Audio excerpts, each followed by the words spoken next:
ladies and gentlemen, seekers of forbidden truths and silent echoes of the past. Today, I do not come to comfort you with the certainties of textbooks, nor to lull your reason with the sleep of dogma. I come to awaken the memory buried in your bones, the memory whispered to the ancients under desert moons, carved into clay with trembling hands, the memory that begins in a place called Sumer, where civilization first raised its head, not with hesitation, but with a sudden surge of knowledge that still stuns the modern mind. Sumer, born not from scattered tribes, but from something far stranger. A people who woke up with astronomy, mathematics, metallurgy, who wrote with cuneiform before the alphabet existed, who built ziggurats that mimicked the heavens, mapped the stars with divine precision, and spoke of gods who descended from the sky in flying chariots. Who were these gods? In the cradle of civilization, Sumer, Akkad, Babylon, humanity carved its first words onto clay, not legends, but records. The cuneiform tablets speak of beings from the sky, Anunnaki, those who came down from the heavens. They were ruled by Anu, Sky Father. With him stood Enlil, Lord of Air and Command, Enki, the Wise One, Master of the Deep and Keeper of Secrets, and Ninersag, the Mother of Life. Together with others, they formed a council of 12 ruling beings, presiding over earth from the heavens. But the texts do more than name them. They describe their needs. They eat, they build, they love, they rage, they demand obedience and tribute. They bleed, not spirits, not myths, but living beings of flesh and blood. These are not omnipotent gods.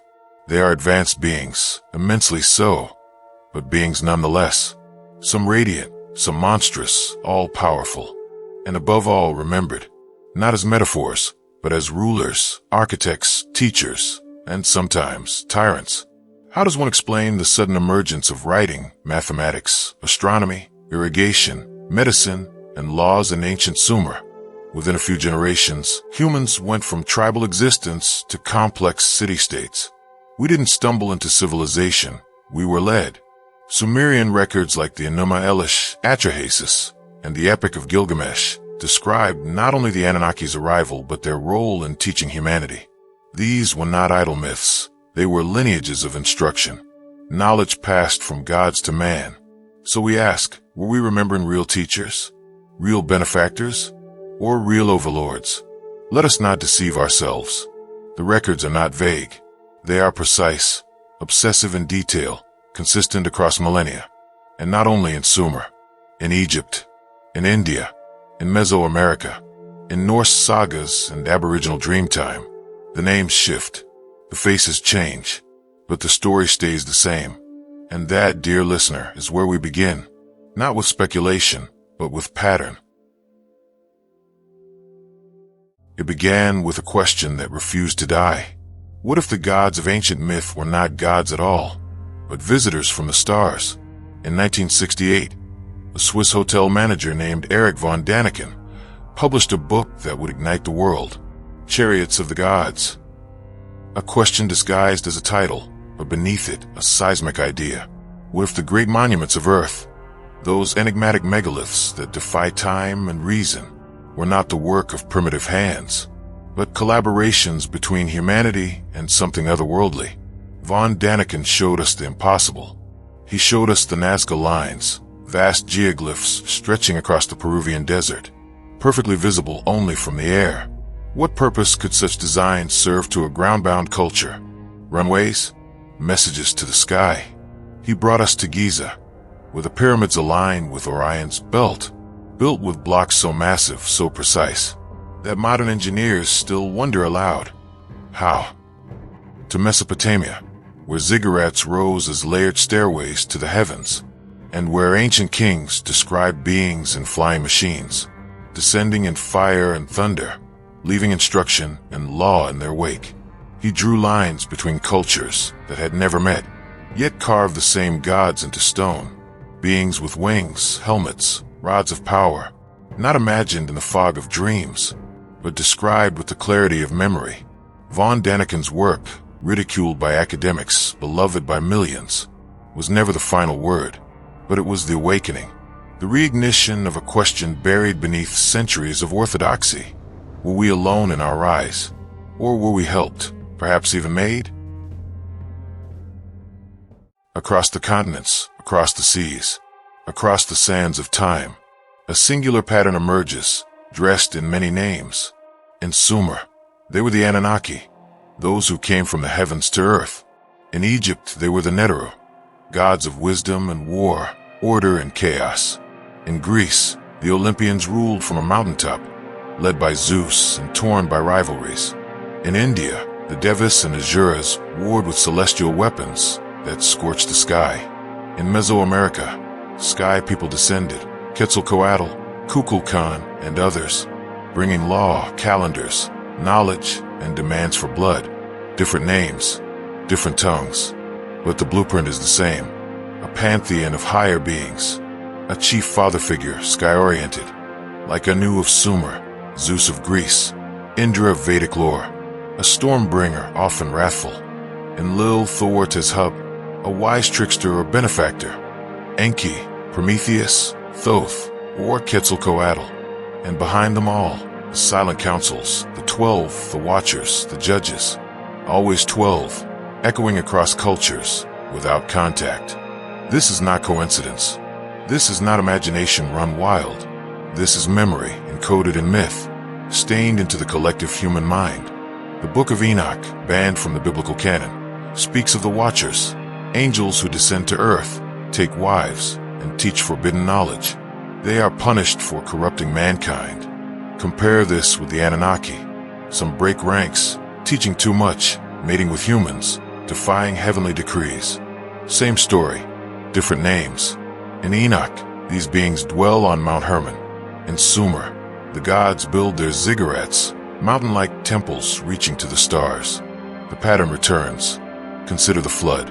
In Sumer, Ziusadra is warned by Enki. In Babylon, it is Utnapishtim. In the Hebrew Bible, Noah builds his ark. In India, Manu is saved by a divine fish. In Mesoamerica, the gods send a deluge, but survivors are spared on mountaintops. One pattern, one memory, one cataclysm. How is it that people scattered by oceans and eons remember the same thing? The same heavenly visitors, the same celestial wars, the same divine rebellions? Because perhaps they are not remembering different stories, but retelling the same story from different corners of the world. A story that begins not on Earth, but far beyond it. Enter Zecharia Sitchin, a man both praised and scorned. His Earth Chronicles dared to reconstruct Sumerian mythology as literal history. He claimed the Anunnaki hailed from a planet called Nibiru, that they genetically engineered humanity to serve them, particularly to mine gold. Now, let's be clear. Much of Sitchin's work is speculative. His translations diverge from accepted Sumerian scholarship. He filled in gaps with creativity, but his questions, his patterns remain. Why gold? Why did all ancient cultures hold it sacred? Gold is more than a precious metal. In the Enuma Elish and the tales of Enki and Zisudra, mining operations are central. The Anunnaki give direct commands regarding gold extraction. Sitchin suggested they used it to repair their atmosphere, a theory unsupported by Sumerian text. But what is undeniable is this: they treasured it, demanded it, and associated it with divine power. And after them, so did every culture that followed. Pharaohs of Egypt wore gold dust to proclaim divinity. Indian temples are bathed in it. Greek gods forged weapons from it. In every mythos, gold is sacred, not merely valuable. Even today, gold is used in our most advanced technologies, from satellites to space suits to circuitry. Coincidence or continuity? But even before humanity began to mine gold, a deeper tale was unfolding, one of rebellion, creation, and consequence. In the Enuma Elish, in Atrahasis, and in the Eridagenesis, we find a recurring tale. The Igigi, a lower caste of Anunnaki, are forced to mine and labor. The Igigi, tired of labor, rebelled, refusing to toil in the gold mines. In response, a new species made to serve. Enki and Ninmah created humans, out of clay, and the blood of a slain god. The first attempt failed, misshapen and mute. But with each iteration, the prototype improved until Adapa was born, intelligent, capable, and curious. Sound familiar? In Genesis, God forms man from dust. In the Quran, he says, "We created man from clay." In Sumer, this being is created to serve, not to worship. To work, humans replaced the Ijajai as workers. They built ziggurats, maintained temples, offered food and song, not out of reverence, but obedience. This reveals a deep parallel between Sumerian and Abrahamic creation. The notion of humanity born not for freedom, but for servitude. Worship as ritualized obedience. The parallels are stunning. Enki teaches Adapa all knowledge, just as Adam is taught the names of all things. But Enlil, opposed to this, denies him immortality. A familiar power struggle, echoed in Eden. The Sumerian kings list speaks of rulers reigning for thousands of years, beginning with Adapa, the first man, created by Enki. He ruled for 28,800 years, and it puts the arrival of the Anunnaki around 450,000 years ago, eerily matching modern estimates of the emergence of Homo sapiens. How could human memory stretch so far back? Unless we carry something within us, something encoded. The idea of divine bloodlines has haunted human royalty for millennia. Across nearly every ancient civilization, we find one recurring claim. Royal blood is divine blood. In Sumer, kingship was lowered from heaven. In Egypt, pharaohs were living gods, sons of Ra, Horus incarnate. The Inca claimed descent from the sun. The Japanese emperors from Amaterasu. Even European monarchs clung to divine right, not as a metaphor, but as lineage. But what if this was not symbolic? What if ancient rulers were preserving something literal? A genetic inheritance from non-human progenitors? The Anunnaki, in their effort to create a labor force, spliced their own DNA with that of early hominids, not merely crafting man in their image, but making him their biological descendant. In the Atrahasis epic, Enki and Ninhursag fashion humans from clay and divine blood. In Genesis, the sons of God came unto the daughters of men, and giants were born. In Hindu texts, beings called Nagas and Gandharvas mated with humans, birthing hybrid lineages. In Greek myth, demigods Heracles, Perseus, Achilles walked the earth with the blood of Olympus. And what of the Nephilim, the Watcher's offspring, the heroes of old, described as mighty men of renown? Not just myth, but legacy. What if the ruling houses of ancient times, and perhaps even today, have guarded this bloodline not for tradition, but because it contains something powerful, something ancient? Even in our own DNA, anomalies persist. Introns, so-called junk sequences, endogenous retroviruses, foreign signatures with no clear origin, encoded whispers of something engineered? Are we remembering through story, or remembering through blood? Could it be that genetic memory, passed not only through lore but through lineages, still ties us to the beings who once walked among us? And if so, what does that make us? The Anunnaki were not ethereal. They hungered, loved, fought, and aged. Some were said to be beautiful, others terrifying. They bled. They could die. Their difference from humanity lay not in divinity, but in biology and technology. If the Anunnaki were not gods, why did we worship them? Consider a real-world parallel.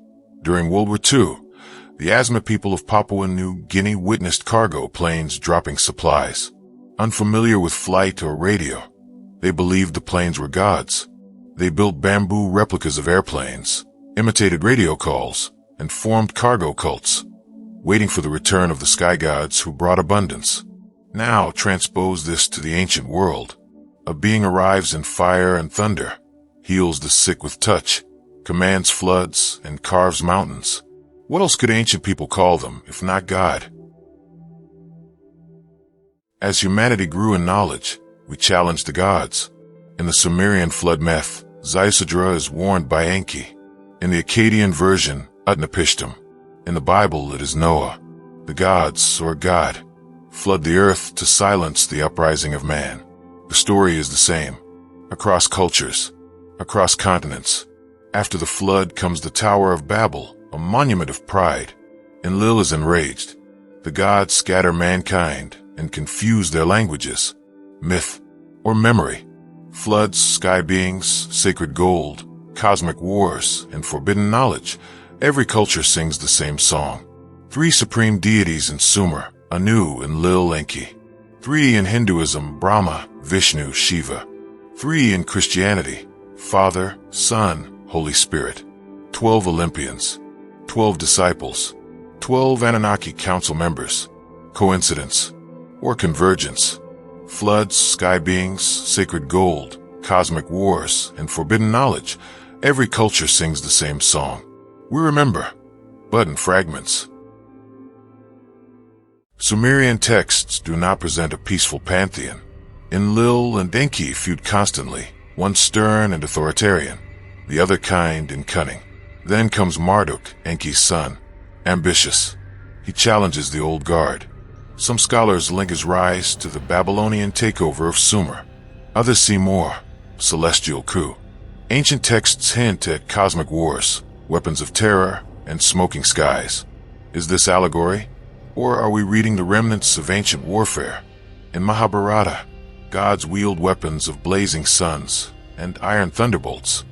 At Mohenjo-daro, skeletons lie strewn in the streets, holding hands.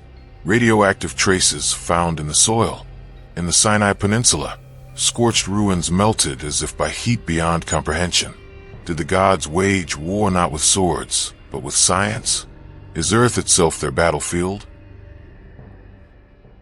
What happens when evidence defies the sanctioned story? When tablets whisper of gods descending from stars?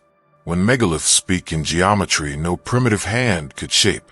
What does the modern mind do? It silences, it buries, it ridicules. From the halls of academia to the marble corridors of religious institutions, there has been a coordinated verdict handed down through centuries. Do not look too closely. Why, for example, are tens of thousands of Sumerian clay tablets left untranslated in museum basements? Why were museums looted? Why did priceless tablets vanish? Why ISIS destroyed priceless ruins? Yet many of these artifacts, those recovered from Nippur, Uar, and Nineveh, were seized and locked away. Why the U.S. military secured the Iraq Museum with stunning speed? What secrets were they erasing? Why? What lies hidden beneath the sands? What do they fear we might remember? Why do scholars dismiss the Anunnaki as just myth, while quietly marveling at the astonishing precision of Sumer's astronomy, mathematics, and timekeeping? Millennia before such knowledge should have existed? Why do mainstream archaeologists steer clear of structures like Göbekli Tepe, whose mere existence rewrites the origin of civilization? Why was the Book of Enoch banned from most biblical canons for centuries? Its vivid accounts of watchers and Nephilim labeled heresy, even though it was once sacred scripture to early Christians and the Qumran sect. There is an invisible priesthood of knowledge that polices the boundary between the explainable and the unacceptable, not out of malice, but out of fear. Fear that the truth would unmake the world as we know it, that the timeline of history would fracture, that humanity might discover it is not the apex, but the offspring of something far older, far stranger, and far more powerful. We are told to venerate ancient cultures, but not to believe what those cultures said about their own origins. We are taught to marvel at their myths, but never to wonder if they remembered something real. And so the verdict is silence. Laughter drowns curiosity. Funding dries up. Uncomfortable evidence vanishes. And those who persist, like Sitchin, von Daniken, or Temple, are exiled to the margins of pseudoscience.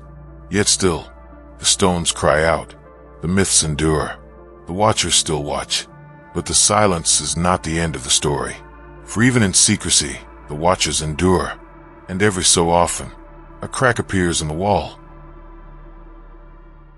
The tale does not end with their departure, for the Anunnaki were not erased, merely veiled, cloaked in the passage of time and the fog of forgetting. Their stories were folded into gods and angels, into demons and jinn, into memory and myth. But what if they never left? What if the gods, who once walked the earth still watch from above, not as divine spirits, but as advanced intelligences, monitoring, waiting, perhaps even guiding from the shadows. In the book of Enoch, the Watchers descended to earth, violating divine law by taking human wives and sharing forbidden knowledge, metallurgy, enchantments, astronomy. These Watchers were punished, but their offspring, the Nephilim, left echoes in every ancient culture. The Titans of Greece, the Asuras of Vedic lore, the mighty men of renown in Genesis. And just as Enoch was taken, and he was not, for God took him, so too do many traditions speak of mortals being abducted, taught, transformed by beings from above. The term Elohim, used in the Hebrew Bible, is plural. We shall make man in our image, after our likeness. Not I, we. And when these ancient powers withdrew from human affairs, they did not vanish. They simply stepped into the realm of the unseen. The sky gods of the Maya promised to return. The shining ones of Egypt vowed their reign was but the first age. The Hopi speak of star people who will return when the earth is ready. Even the book of Revelation speaks of the opening of the heavens and beings descending in clouds of fire. What if the second coming is not a metaphor, but the re-entry of those who once came down? The Watcher motif is not isolated. It recurs in 1,000 forms, from the Eye of Horus to the all-seeing eye on the dollar bill, to surveillance satellites, as if to say, this is still ours. We may no longer call them gods, but we recreate them in our technology, in our dreams of artificial intelligence, in our search for exoplanets, always looking up, always reaching for what we once knew, because deep in the collective memory of mankind, a seed was planted, a whisper was left, and the whisper says, they will return, not as deities on thrones of gold, but as our makers, our teachers, perhaps our judges. The flood was not the end. It was a reset. The Tower of Babel was not a sin. It was a threat to their authority. What happens when humanity rediscovers the full truth? When we rise to match the gods who once ruled us? Perhaps that is the final test. And perhaps they are watching still.